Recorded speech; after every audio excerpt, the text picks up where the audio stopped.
Bonjour à tous, nous allons travailler aujourd'hui le thème 1 en histoire, totalitarisme et Seconde Guerre mondiale.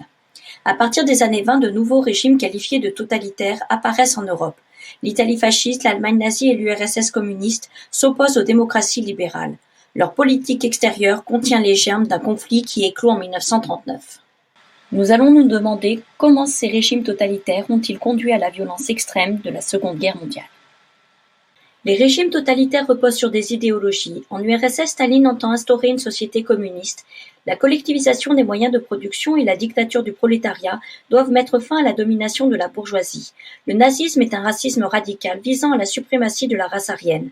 Il défend la conquête d'un espace vital et la préservation de la pureté de la race.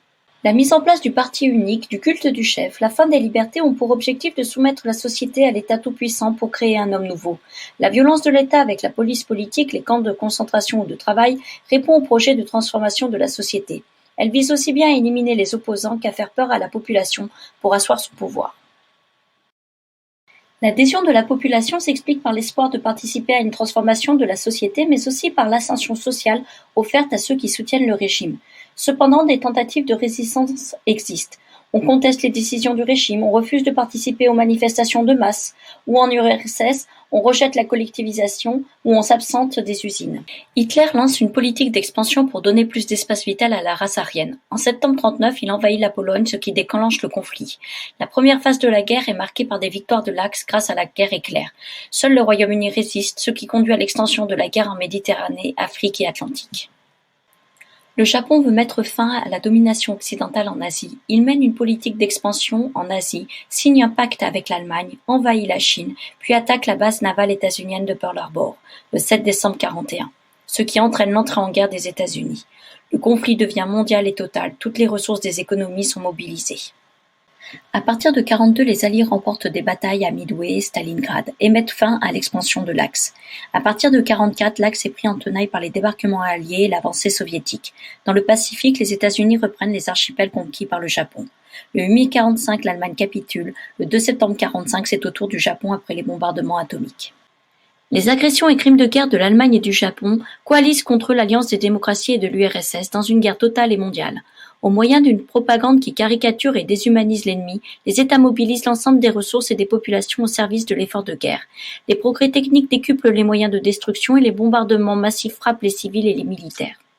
Les civils sont aussi victimes de massacres systématiques. Le conflit bascule dans la violence extrême et la mort de masse. Les nazis organisent des fusillades et déportent dans les centres de mise à mort les juifs et des tziganes qui sont exterminés, soit plus de 6 millions de victimes. Le 6 août 1945, à Hiroshima, au Japon, une seule bombe atomique tue 70 000 personnes. Le bilan total de la guerre est de 60 millions de morts. Face à la défaite militaire et l'exode de millions de Français, Pétain, chef du gouvernement, signe un armistice le 22 juin 1940 qui instaure des conditions très dures pour la France. Le 10 juillet, le Parlement vote les pleins pouvoirs à Pétain, c'est la fin de la République. Rejetant la démocratie, Pétain fonde un régime autoritaire basé sur les valeurs conservatrices de travail, famille, patrie et collabore avec l'Allemagne. Ce régime est antisémite et xénophobe, excluant les juifs de la société par différentes lois. À partir de 1942, l'occupation et la collaboration se renforcent. Vichy met la police au service de l'occupant pour arrêter les juifs lors de la rafle du Veldiv. Elle crée la milice qui traque les opposants. Le service du travail obligatoire, STO, fournit des travailleurs à l'Allemagne. Certains Français partagent l'idéologie nazie et souhaitent même la victoire de l'Allemagne nazie. On les appelle collaborationnistes. Par exemple, on peut citer les membres de la LVF, la Légion des volontaires français, qui se battent aux côtés de l'armée allemande contre les soviétiques. Dès le 18 juin 1940, une résistance extérieure s'organise autour du général de Gaulle. À l'intérieur, une résistance née du rejet de l'occupation et du régime de Vichy. Les individus issus de tous les milieux créent des mouvements clandestins, participent à la collecte d'informations, à la diffusion de tracts, sabotent et soutiennent ceux qui sont opprimés. Ils contribuent à la libération du territoire. L'ONU doit fonder la paix grâce à la sécurité collective, le droit et l'arbitrage. Le Conseil de sécurité doit maintenir la paix éventuellement en intervenant militairement. En 1948, la Déclaration universelle des droits de l'homme défend la dignité de la personne humaine. Les Alliés, lors de procès internationaux, jugent les criminels nazis et japonais avec un nouveau chef d'accusation, le crime contre l'humanité. Les tensions entre les États-Unis et l'URSS s'expriment lors des conférences de Yalta et Potsdam. Le processus de mise en place d'un nouvel ordre mondial est gelé. Certains nazis sont en fuite. L'empereur Hirohito bénéficie d'une immunité, le maintien du système impérial étant jugé nécessaire au bon fonctionnement de l'occupation du Japon. Le fonctionnement de l'ONU est paralysé.